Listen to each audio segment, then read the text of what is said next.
Many believe that life concludes at death, but according to Dolores Cannon, there is something much deeper awaiting souls beyond the veil. Through her extensive research with hypnotic regression, she uncovered common themes among those who transitioned peacefully, especially the elderly. One of her most striking findings was that souls who lived long, peaceful lives when faced with their passage do not complain about pain, illness, or the passing of time. Instead, their greatest regrets are often subtle and unexpected. They are silent regrets surfacing even in their happiest memories. Dolores explained that even among those loved and respected, there is always a tender point that repeats itself, offering a profound lesson for those still here, to prioritize what truly matters. These souls do not regret material wealth, possessions, houses, or cars. What they most realize in those moments is that time was not used well, not because they did wrong, but because they did not pursue what they truly wanted. Many elderly regret not expressing their feelings more openly, not showing more affection, or not reaching out to loved ones. Some held grudges or waited for others to make the first move, while others failed to forgive, not out of unwillingness, but pride or fear of appearing weak. If you're watching this and find yourself resonating, perhaps it's time to reflect. Please subscribe and give us a thumbs up. Your support helps spread these messages to those who need them most. Dolores shared that many of these souls were moved to tears, recalling small, delayed choices. A missed hug, a postponed call, a visit that never happened. It's often not grand decisions that cause regret, but simple acts that seemed insignificant at the time. Upon leaving the body, the soul sees clearly that life is composed of these details, small moments that don't take much space on the calendar, but shape lasting feelings. This revelation invites humility and self-reconciliation, not with others, but with oneself. These souls wish that the living could avoid the same silent laments, recognizing that life's true value lies in everyday gestures. Another recurring insight was that the happiest souls tend to be the most reflective, not those seeking perfection, but those who learned from their mistakes. Dolores explained that even those who did not follow spiritual or religious paths, upon crossing over, understood that life's meaning is rooted in human connection. Friends, children, grandchildren, neighbors, and even strangers.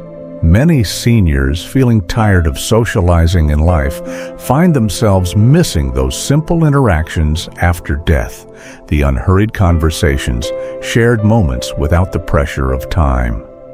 It's the wasted opportunities for connection that weigh heavily, not guilt, but awareness.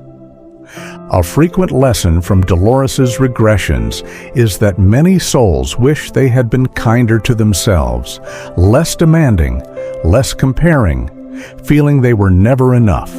Upon leaving the body, they realized they did their best with what they had, yet spent too much time in internal conflict.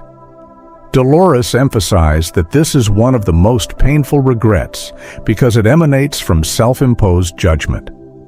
The soul recognizes that self-love is crucial for growth, especially for older individuals. It's a vital message. There's still time to accept oneself, embrace flaws, and value one's unique story. Another profound discovery was the silence surrounding the fear of death. The most impactful aspect wasn't the act of dying itself, but what remained unfulfilled. It wasn't the absence of heartbeat that weighed heavily, but the absence of spoken words, shared laughter, and steps taken towards meaningful pursuits. Many who lived well are left questioning, "Why didn't I allow myself more?" A question posed without bitterness, but with curiosity that teaches life.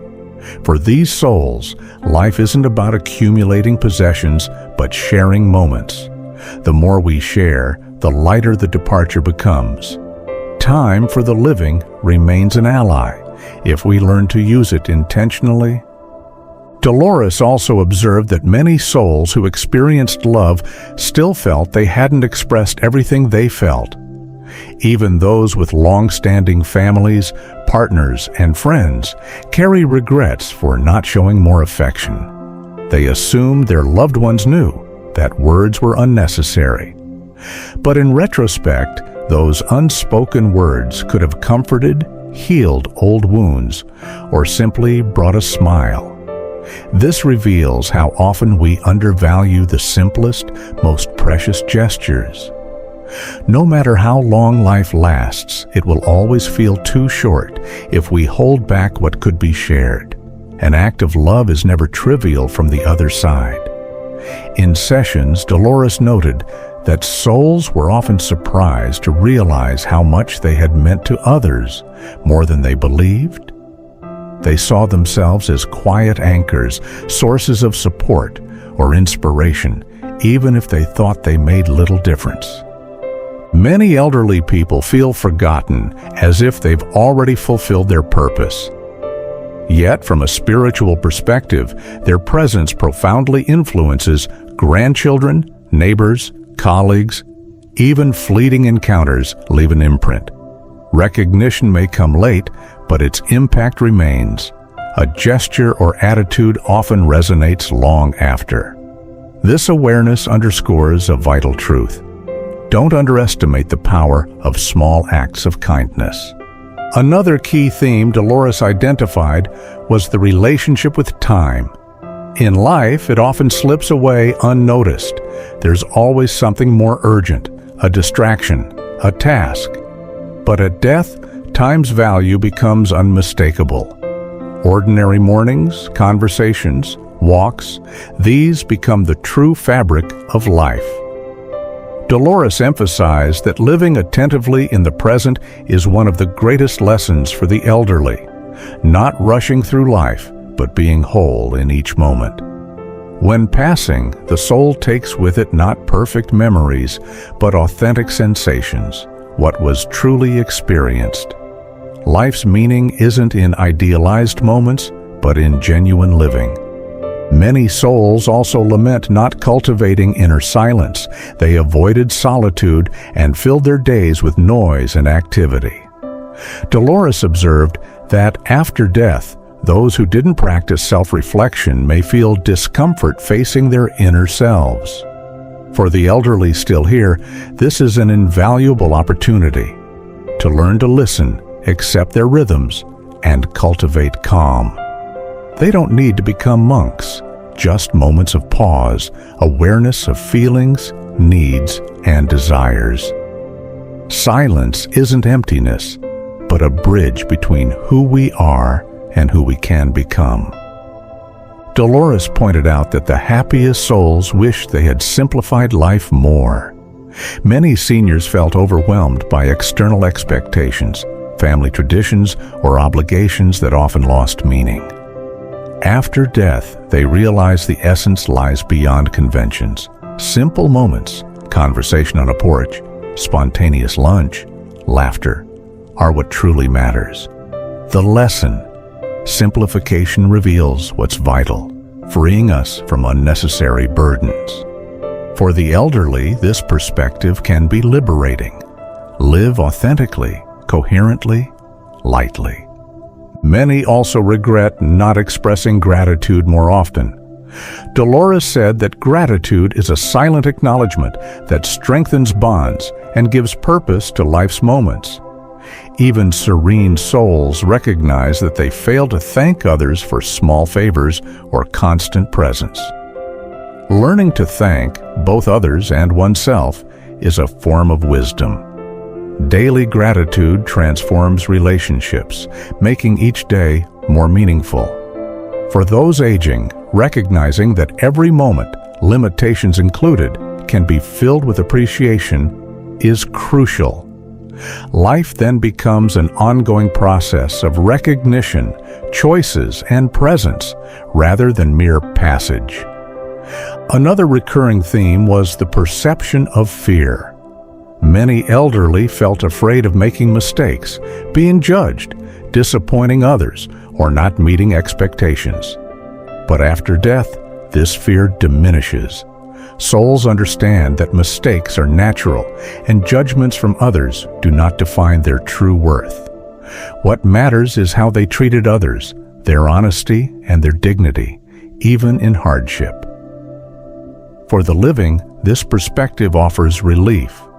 Fear often paralyzes and distances us from valuable experiences. Recognizing that fear is rooted in the unknown reduces its power, allowing us to live more courageously and authentically. Many happy souls expressed a desire that the living avoid the same mistakes. Dolores described that these souls, upon understanding their journey, wanted to share simple, practical advice.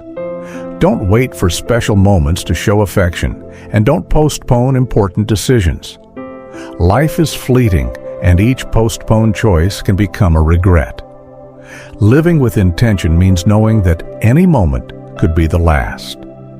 In this awareness, pride and vanity diminish. Words carry weight, gestures become meaningful, and the heart aligns with what truly matters. In this simplicity, wisdom and peace reside. Among the most consistent lessons was the importance of forgiveness. Dolores emphasized that even souls living in harmony sometimes felt the pain of unresolved resentments, small episodes, or deep wounds. The pattern was clear. Forgiveness is not for others, but for oneself. Carrying resentment is like walking with stones in the pocket. Forgiving doesn't erase the past, but prevents those wounds from contaminating the present and future. For those who have lived many years, there may be someone to forgive. Family, friends, oneself. Even if the other is no longer present, forgiveness remains possible. Silent, internal, and liberating. It simply requires willingness, not words, and can profoundly change what lies ahead. Dolores also noted that souls rarely cling to their material possessions. In death, what remains most important is the legacy of how they touched others, how they were remembered, what they taught through their way of living. Wealth and property fade. Meaningful relationships and the impact on others endure. The happy elderly soul isn't proud of possessions, but of hearts touched. This is a profound reminder.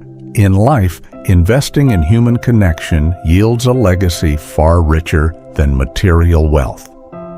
Similarly, closing cycles was a vital theme. Souls who felt at peace had resolved misunderstandings, apologized, and ended relationships with honesty.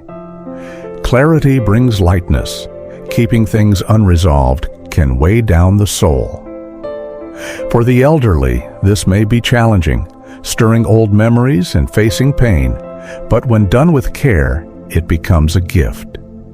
Completing cycles allows new beginnings to emerge, even if briefly, and helps the soul rest more peacefully without pending issues. An unexpected yet frequent insight was the value of humor. Many souls expressed regret for not laughing more. Dolores was surprised to hear how much a simple laugh, even amidst difficulties, can lighten the heart. Life can be harsh and unfair, but humor brings relief and reminds us of our shared humanity. Happy souls fondly recalled funny moments, innocent jokes, and spontaneous laughter, regretting not embracing more of these joyful instances. Laughing at oneself and everyday situations isn't about denying pain, but about not letting it dominate. The freedom to laugh, even in tough times, can be a pure form of wisdom, seeing life with lightness despite its burdens. Many souls also had a mature view of death.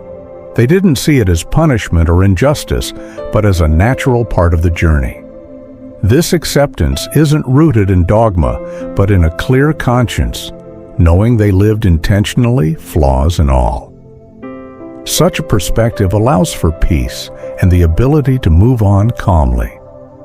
For the elderly still here, aging with serenity involves recognizing physical limits, but also spiritual growth.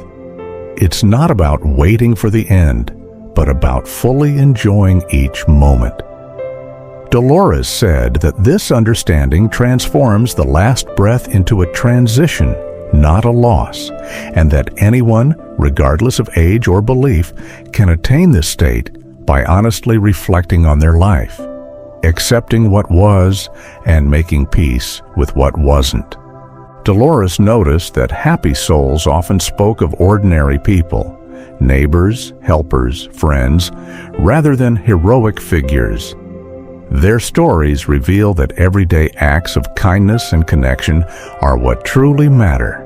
A neighbor's help, a grandson's smile, a simple call. These are the true marks of a meaningful life. This suggests that one doesn't need grand deeds to leave a legacy. Genuine presence and kindness are enough. It prompts us to reconsider our priorities. How often do we overlook small opportunities for connection because we're caught up in what seems urgent? After death, souls realize that the most important things aren't on the to-do list, but in the relationships we nurture. Every person touched leaves a seed that remains beyond our physical presence. Another key lesson is about listening. Dolores observed that many souls lamented not having listened more attentively. In life, everyone is busy speaking, giving opinions, advising, but truly listening with presence and without judgment is rare. Souls recognize that genuine listening is a gift, offering others space and respect, and that this act of acknowledgement is often more valuable than words or material gifts.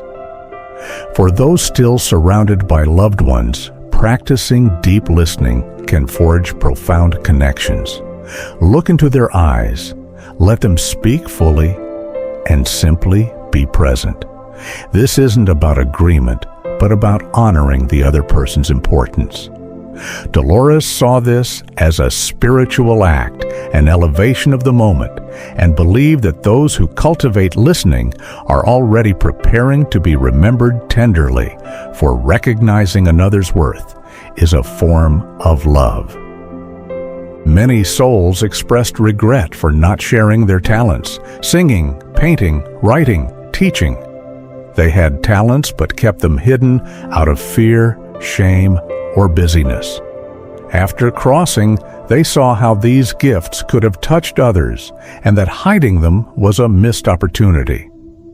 This resonates with many elderly individuals who may have passions or skills left unexplored.